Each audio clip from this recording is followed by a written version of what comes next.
యోగ వాసిష్టం ముముక్షు వ్యవహార ప్రకరణం. ఇక్కడ వశిష్ఠుడు శ్రీరాముడికి కుతర్కములు గురించి చెప్తూ బ్రహ్మజ్ఞానమే మన ఈ విచారణ యొక్క ఏకైక లక్ష్యం. మహావాక్య బోధను, ఆ బోధ యొక్క అర్థమును నిశ్చయపూర్వకంగా గ్రహించడిచే తప్పకుండా బ్రహ్మజ్ఞానం ప్రాప్తిస్తుంది. 4 మహావాక్యాలు ఉన్నాయి. ప్రజ్ఞానం బ్రహ్మ అని, అంటే ప్రజ్ఞయే బ్రహ్మము అని. రెండవది అయమాత్మ బ్రహ్మ అని, అంటే ఈ జీవాత్మ బ్రహ్మమే అయి ఉన్నది. మూడవది తత్వమసి, తత్వం అసి, అంటే అదే నీవై ఉన్నావు అని. 4వది అహం బ్రహ్మస్మి, అంటే నేను బ్రహ్మంనే అయి ఉన్నాను అని. ఈ 4 వాక్యములు పరమ నిత్య సత్యమును బోధించడానికి 4 వేదాలు ఉపయోగించాయి. వీటిని గురుముఖత విని వీటి అర్థమును గ్రహించి ఆ అర్థం యొక్క ధ్యాస అలవర్చుకుంటే బ్రహ్మజ్ఞానం కలుగుతుంది. ఈ మన సంవాదము అదే అర్థమును అనేక దృష్టాంతముల ద్వారా, కథానికల ద్వారా నిరూపిస్తుంది. ఇంతకన్నా ఉత్తమమైన సత్యం ఏదైనా ఉంటే ఎవరైనా ప్రకటించవచ్చు, లేదా ఇదే సత్యమును ఇంతకన్నా మధురంగా సుస్పష్టంగా చెప్తే అది మంచిదే. అట్లా కాకుండా అనుభవం లేకయే అపవిత్రంగా తర్కంలోకి దిగుటకు ప్రయత్నించే వారికి నేను చెప్తున్నది ఒకటే, నాయనలారా, స్వానుభవంచే మేము చెప్పుచున్న తత్వజ్ఞానాన్ని ఎందుకు తిరస్కరిస్తారు?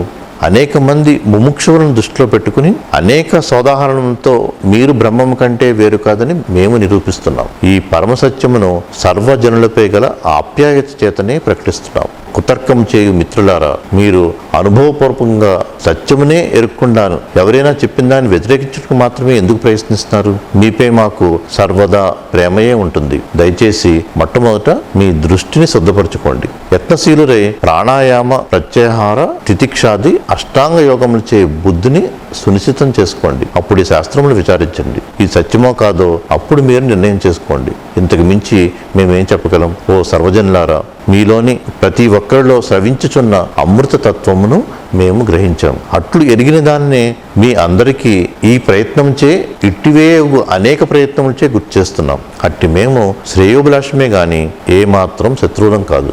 ఈ సంసారంలోని దోషమేమిటో గ్రహించినట్టు మేము బ్రహ్మజ్ఞానమును ఉదయింపజేసే వాక్యములనే చెప్తున్నాం. అందుచేత శ్రద్ధగా వినండి. వింటూ ఉంటే సత్యమేమిటో మీ అంతట మీరే మీ హృదయాకాశంలోనే కాంచగలరు. పరమార్థ సత్యమేమిటో నిర్దుష్టంగా, దోషరహితంగా, ఆనందోత్సాహాలు కలగజేసే విధంగా చెప్పడానికి మేము ప్రయత్నిస్తాం. ఏ వాక్యాలైతే పూర్ణమగు మీ స్వరూపం గురించి, ఈ దృశ్యముతోనూ శరీరాదులతోనూ గల సంబంధం గురించి సమగ్రంగా బోధించట్లేదో అవి ఆప్తవాక్యాలు కాజాలవు సుమా. ఓ రామచంద్ర, మేము తపోధ్యానాది అనేక ప్రయత్నములు చేయి బ్రహ్మ సాక్షాత్కారం కలిగించగల బుద్ధిని కలిగి ఉన్నాం. భగవంతుని సంకల్పం చేతనే ఇట్లు మీ అందరిపై కురుస్తున్న కరుణామృత రసంగా ఈ మా వాక్యాలు చేరుచున్నాయి. మనం చేయబోయే విచారణ సమస్త వేదోపనిషత్తులు ప్రతిపాదించున్న ఏకవాక్యమగు అఖండ బ్రహ్మతత్వమే లక్ష్యంగా కలిగి ఉన్నది. కనుక సర్వజనులారా, నిస్సంకోచంగా ఇది వినండి. ఇది గ్రహిస్తే పరమ పురుషార్థము లభించగలదని చేతులెత్తి ప్రకటిస్తున్నాను. జీవుని యందలి పరమాత్మతత్వమును మరుగుపరుచు వేదాంత విరోధములకు అనేక శాస్త్రములచే అనేక తర్కములు ప్రతిపాదించబడ్డాయి. ఈ దృష్టిచే దర్శించబడిచే ఇట్లు ప్రతిపాదించబడింది అను రూపమైన విచారణచే ఆయా ప్రచారంలో ఉన్న వేరువేరు సిద్ధాంతములు, అభిమతములు మనం ముందు చర్చించబోతున్నాం. ఈ విచారణ అంతా విజ్ఞాన దృష్టితో పరిశీలనాత్మకమైన వివేచనాపూర్వకంగా చేయబడుచున్నది. మేము చెప్తున్నాం కనుక మీరు గుడ్డిగా నమ్మవలసిందే అని చెప్పడం మా ఉద్దేశం కాదు. అందుచేత చెప్పబోనదంతా వివేక విమర్శక దృష్టిలచే తప్పక పరిశీలించవచ్చు.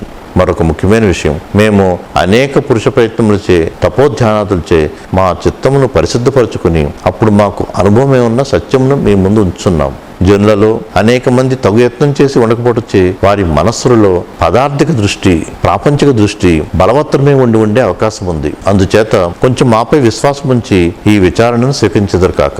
మేము తపోధ్యానాదులు అధికంగా చేసి ఉండలేదు కదా, ఇది వినటానికి అర్హులమా అనే శంకను కూడా ఛేదించండి. ఉత్తమ కార్యాచరణ కొరకు ఇందలి విచారణ జీవుని తీర్చిదిద్దగలదు. అందుచేత ఇది పఠించినప్పుడు, విన్నప్పుడు ఓర్పును శ్రద్ధను వేడకండి. అవసరం అనుకుంటే విజ్ఞులైన వారితో సంభాషించి అనుమాన నివృత్తి చేసుకోండి. గ్రంథమంతా చక్కగా పరిశీలించడం జరిగితే అటు తర్వాత దీని ప్రయోజనం ఏంటో మీరే గ్రహిస్తారు. ఈ జీవుడు భ్రమమే కదా, ఇక ప్రయత్నం మాత్రం ఎందుకని తర్కములకు లోబడి అప్రయత్నశీలత్వం ప్రతిపాదించే వాదోపవాదములను నెత్తిపై మోయటానికి మేము సిద్ధంగా లేము.